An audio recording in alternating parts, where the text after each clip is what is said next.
Hola, bienvenidos a Esquina Literaria. Soy Yolanda Miranda y les estoy compartiendo la lectura de este libro de Saúl Alvidrez, Sobreviviendo al siglo XXI, Chomsky y Mújica.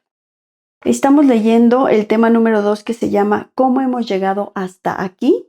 El día de hoy vamos a leer la letra D, neoliberalismo y neofascismo.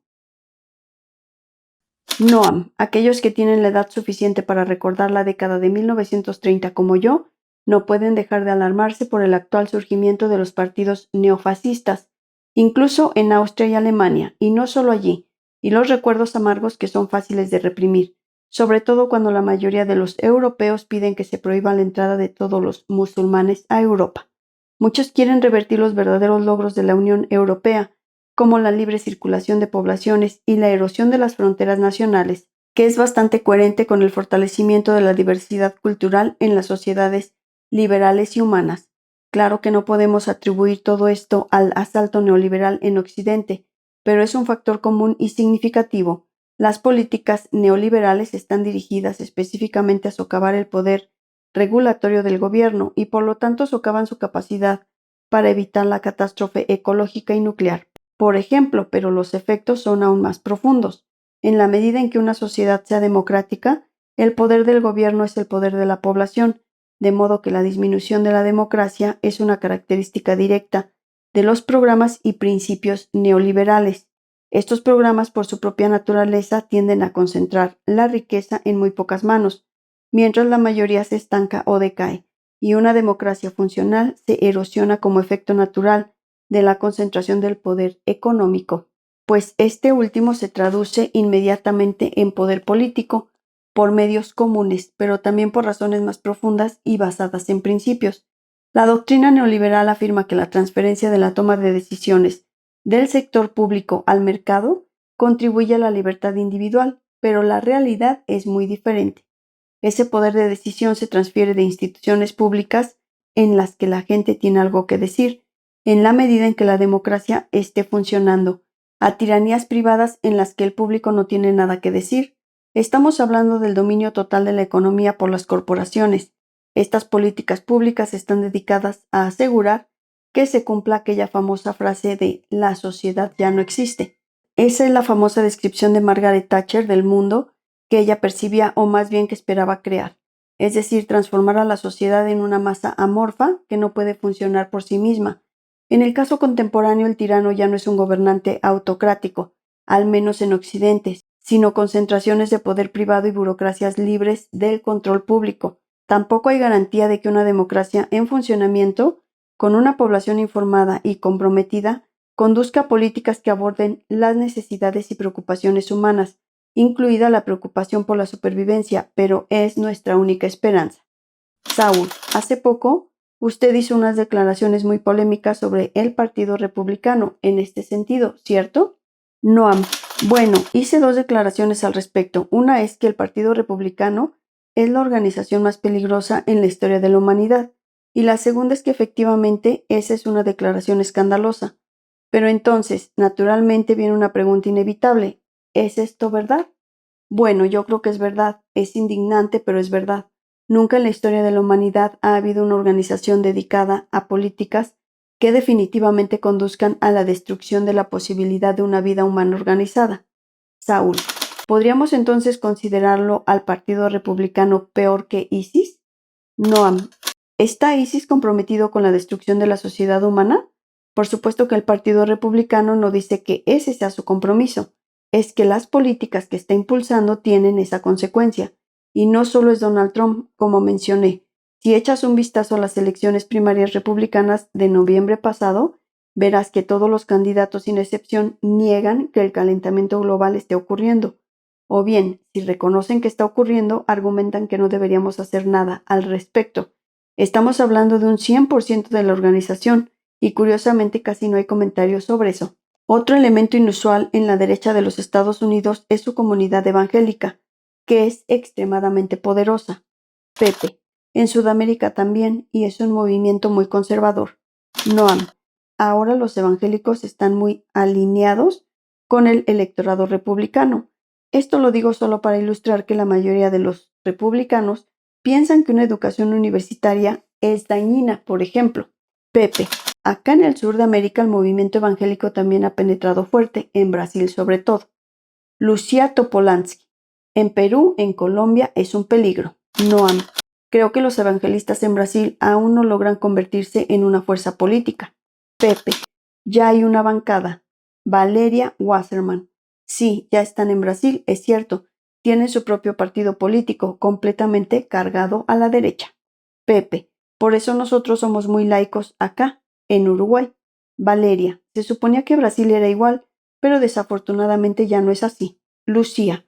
Uruguay es el país más laico de Latinoamérica. Pepe. Sí, en 1919 la Iglesia quedó separada del Estado, pero lógicamente el proceso había empezado muchos años antes. En 1905-1910 había un impulso de separación muy fuerte, y por 1910 teníamos un presidente que escribía Dios con minúscula. Noam. ¿Y eso se logró mantener así también durante la dictadura? Pepe. Sí, eso no se pudo cambiar nunca. Noam. En el caso de Brasil, ¿cambió con la dictadura? Valeria. No, no creo que haya sido un cambio como tal. Noam. En los Estados Unidos el movimiento evangélico siempre fue enorme, pero en realidad nunca llegó a ser fuerza política organizada, hasta que los republicanos se vieron obligados a formar una coalición popular de evangélicos con nacionalistas, racistas y demás. ¿Por qué? Porque sus propios programas son tan reaccionarios y a favor de las élites económicas que no pueden conseguir votantes en sus propias filas. Entonces se ven obligados a formar esta coalición popular de, en muchos sentidos, de fuerzas radicales aterradoras que antes apenas existían. ¿Y existe una especie de confusión con relación a los sectores que apoyan a Trump? Pues no son en realidad la clase trabajadora como algunos piensan. Es decir, los votantes de Trump tienen más poder adquisitivo. Hay pequeños comerciantes, personas de negocios, contratistas rurales. Es un electorado con algo de clase trabajadora, pero no mucho. Desde el punto de vista socioeconómico, su grupo de votantes es muy similar a la clase en que se basó el fascismo de los años 30. Desgraciadamente está conectado con los elementos racistas tan arraigados en Estados Unidos. El supremacismo blanco es mucho más poderoso en los Estados Unidos que en cualquier otro país, incluso Sudáfrica. Por su parte, el Partido Demócrata está inclinado a seguir el liderazgo político de los últimos años, que consiste esencialmente en convertirlo en un partido republicano moderado, en un partido pro-empresarial que abandonó a la clase trabajadora, siguiendo los programas neoliberales estándar. El Partido Demócrata puede perseguir eso, en cuyo caso no representa una alternativa significativa, pero podría también convertirse en un partido de la variedad. Un ejemplo es Sanders, comprometido con un New Deal, un capitalismo de Estado benefactor. El propio Sanders se autoproclama socialista, aunque no tiene mucho que ver. Es decir, el término socialismo en estos días solo significa capitalismo de Estado moderado, pero ese podría ser un partido con políticas progresistas, que tendrían alguna trascendencia. Podría ganar una elección, pero eso probablemente no suceda.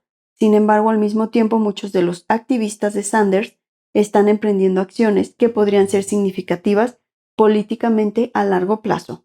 Con Obama, el Partido Demócrata prácticamente se derrumbó a nivel estatal y a nivel local lo ha perdido prácticamente todo, y esto se está reconstruyendo de manera que podría tener un impacto significativo. Es difícil de predecir, pero hay señales que indican que hay oportunidades importantes que podrían aprovecharse.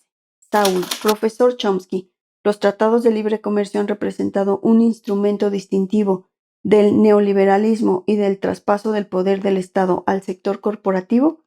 ¿Por qué esto es así? Noam, en primer lugar, creo que debemos tener en cuenta que eso que llaman tratados de libre comercio no son en realidad acuerdos de comercio libre, sino acuerdos de derechos de inversionistas. Debemos utilizar los términos correctos. Por ejemplo, las negociaciones de la Ronda Uruguay, llevadas a cabo en el marco del Acuerdo General sobre Aranceles Aduaneros y Comercio desde 1986 a 1994, con 123 países participantes. Tuvieron una relación muy limitada con lo que podríamos llamar libre comercio. Otro caso es el NAFTA, que prácticamente no tiene nada que ver con el comercio y en particular el TPP sufre de lo mismo. Estos acuerdos se centran en ampliar los derechos del poder privado. Incluso la Ronda Uruguaya tuvo mucho que ver con lo que ahora llaman derechos de propiedad intelectual, que básicamente son derechos de monopolio. Por ejemplo, Bill Gates suele ser el hombre más rico del mundo por dos razones. La primera es que logró explotar varias décadas de investigación financiada por los contribuyentes que llevó a la creación de Internet, el software, satélites, etc. Y la segunda es que tuvo derechos de explotación monopólica sobre ello. Todas las computadoras vienen con Windows y aparentemente esa es la consecuencia de estos supuestos tratados de libre comercio. Ahora existen grandes derechos de patentes para el poder privado, algo que nunca habíamos visto en el pasado, que le permiten mantener sus monopolios. Si la ronda de acuerdos sobre derechos de patente en Uruguay hubiera sucedido en el siglo XIX, los Estados Unidos serían hoy un país del tercer mundo. Nunca podrían haberse desarrollado, habrían estado bloqueados para hacerlo. Otro elemento de los llamados tratados de libre comercio es que otorgan a los inversionistas privados el derecho de enjuiciar a los gobiernos. Nosotros como individuos no podemos enjuiciar a un gobierno, pero las corporaciones multinacionales sí tienen esa potestad. Pueden, por ejemplo, enjuiciar a un gobierno por imponer medidas ambientales que afecten sus ganancias, y cosas de este tipo están sucediendo cada vez con más frecuencia. Hay que quitarles la palabra libre a estos tratados. El NAFTA, por ejemplo, es muy revelador. Las corporaciones no prevén los datos, de modo que tenemos solo cifras indirectas, pero en la bibliografía de la Academia Económica se dice que el NAFTA llevaría a un aumento del comercio entre los Estados Unidos y México. Sin embargo, si nos fijamos, voltea a ver a Saúl. Mira, pongamos como ejemplo que la General Motors produce partes en Indiana y las envía a una maquiladora en el norte de México para ser ensambladas y después los autos se llevan a Los Ángeles, donde se venden. A esto se le llama comercio en ambas direcciones, pero son de hecho interacciones internas que representan el mismo tipo de comercio que tenía la URSS. Producía algo en alguna parte y después la enviaba a Polonia para ser ensamblada. Llamaban a eso comercio, pero no era más que una interacción dentro de una economía controlada y dominante, es decir, tiranías privadas. Se estima que el 50% de eso que llaman comercio entre México y los Estados Unidos es básicamente la interacción entre una economía interna dominante sobre otra, y esto tiene muchísimos efectos secundarios graves, como destruir la industria agrícola mexicana. Los campesinos mexicanos, que son de hecho muy eficientes, no tienen manera de competir con la agroindustria estadounidense, que está fuertemente subsidiada por el gobierno, y eso se va a donde voltees la mirada. De modo que hay que ser muy cuidadosos con estos supuestos acuerdos de libre comercio. No acarrean libertad, hay que llamar a las cosas como lo que son, no solo por el nombre que convenientemente les han puesto. Por ejemplo, el TPP se está reconstruyendo de alguna manera, pero mientras tanto se está desarrollando otro tratado paralelo más importante llamado Acuerdo de Comercio y Servicios, que no tiene nada que ver con el comercio, sino con la manipulación financiera y el control de las transacciones. Esto se está implementando con mucha discreción, entre bambalinas, pero tendrá básicamente las mismas consecuencias.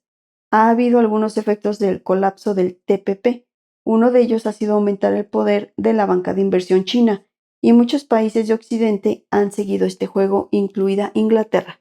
Pero los Estados Unidos no, de hecho están excluidos, y esto es parte del crecimiento económico de China, que es menor que el estadounidense, pero aún así es muy significativo. Sin embargo, creo que la estructura de la economía internacional bajo el control de las corporaciones multinacionales es muy compleja. Sus cadenas de suministro son muy densas y estables, capaces de retener fácilmente su poder político para mantener esta tendencia, a menos que existiera un involucramiento mucho mayor de la gente, y para eso la gente tiene primero que enterarse de lo que está sucediendo, porque esto va a continuar, pero puede tomar rumbos distintos. Espero que les esté gustando la lectura de este libro de Saúl Alvidrez, Sobreviviendo al siglo XXI, Chomsky y Mújica. Los espero en el próximo video para continuar con esta y otras lecturas. Muchas gracias por escucharme.